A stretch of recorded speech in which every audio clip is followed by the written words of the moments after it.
सबसे पहले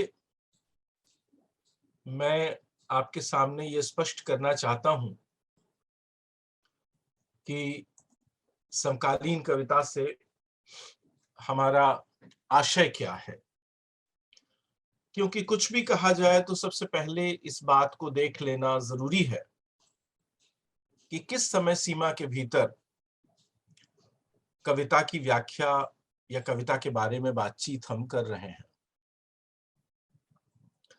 मैं सामान्यतया जब समकालीन कविता पर बोलता हूं तो शुरू में ही समकालीन को व्याख्यायित करने की कोशिश करता हूं, क्योंकि एक ऐसा शब्द है जो बहुत बार एक खास किस्म की अर्थधुंध लिए रहता है और अनेक तरह की विभ्रम इस को लेकर बने रहते हैं। इसलिए बहुत संक्षेप में दो तीन बातें समकालीन कविता के बारे में और समकालीन साहित्य के बारे में और खास तौर पर इसकी समय सीमा के बारे में मैं आपके सम्मुख रखूंगा। मैं आमतौर पर ये कहता हूं और मानता हूं दृढ़तापूर्वक, ये मेरा विश्वास है कि उत्तर आपातकालीन भारत समकालीन भारत है।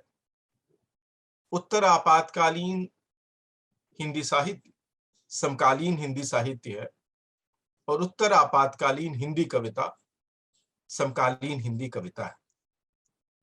हम सब जो इतिहास की गति पर भरोसा करते हैं और ये यकीन करते हैं कि इतिहास एक निर्णायक शक्ति है, तो हम ये भी मानते हैं कि इतिहास में युग अचानक नहीं बदलते।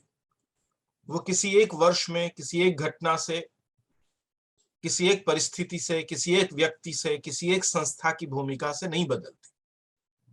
साहित्य के क्षेत्र में भी किसी एक रचनाकार या किसी एक कृति से युग नहीं बदला करते। युग बदलाव की प्रक्रिया एक लंबी और वृहद प्रक्रिया है। यदि कविता में बदलाव आते हैं तो उसका अर्थ है कि साहित्य की सभी विधाओं में कुछ किसी न किसी स्तर पर बदलाव आ रहे हैं। यदि साहित्य में बदलाव आ रहे हैं तो इसका मतलब है कि साहित्य जिस समाज में रचा जा रहा है उस समाज में बदलाव आ रहे हैं और ये समाज जिस वैश्विक परिस्थिति में रह रहा है उस परिस्थिति में भी कुछ न कुछ बदलाव आ रहे हैं। इसलिए इतिहास एक स्तरीय, एक आयामी या एकल कारण से बदलता नहीं है, बल्कि एक सामूहिक कारण होते हैं उसके पीछे जिनकी वजह से युग बदलता है। तो जैसा मैंने कहा, उत्तर आपातकाल, हम सब जानते हैं कि भारतीय इतिहास में, आधुनिक युग में, हमारे समकाल में आपातकाल एक घटना है जिसका संबंध सत्ता तंत्र से है, भारतीय राजनीति से है, भारतीय लोकतंत्र से है, भारतीय राष्ट्र राज्य से है। श्रीमती इंदिरा गांधी ने विशेष परिस्थितियों में, जो कि उस समय भारत की प्रधानमंत्री थी, आपातकाल लगाने का निर्णय लिया। ये आपातकाल 1975 में लगाया गया और लगभग 2 वर्षों तक, 1977 तक ये रहा।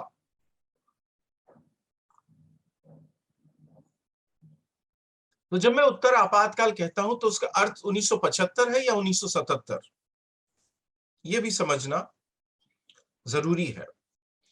जैसा मैंने कहा कि ये प्रक्रिया अचानक एक दिन में नहीं होती, लेकिन आपातकाल जिन परिस्थितियों में लगा वो जिस किस्म के द्वंद्व या अंतर्विरोध की तरफ इशारा करता है। आपातकाल सत्ता की जिस स्वेच्छाचारिता, सत्ता की सर्वदमनकारी अभिलाषा को व्यक्त करता है आपातकाल, सत्ता के सर्वसत्ता वादी होने की इच्छा को व्यक्त करता है। ये इच्छा कहां से पैदा हुई, क्यों पैदा हुई और आखिरकार सरकार को, प्रधानमंत्री को, राष्ट्र राज्य को, लोकतंत्र को इस तरफ जाने का मार्ग कैसे बना। ये इंगित करता है कि जनता और सरकार के मध्य, जनता और राष्ट्र राज्य के मध्य एक निर्णायक द्वंद्व की शुरुआत आपातकाल या उससे पहले हो चुकी थी।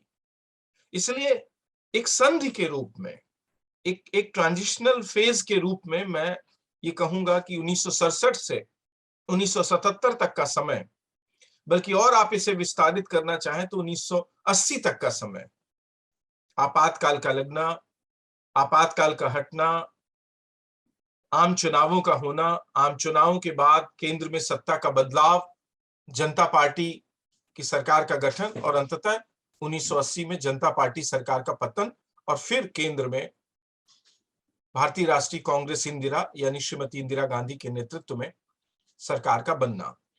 ये जो प्रक्रिया है 5 साल के भीतर घटित होती है, ये बहुत ही निर्णायक 5 साल है।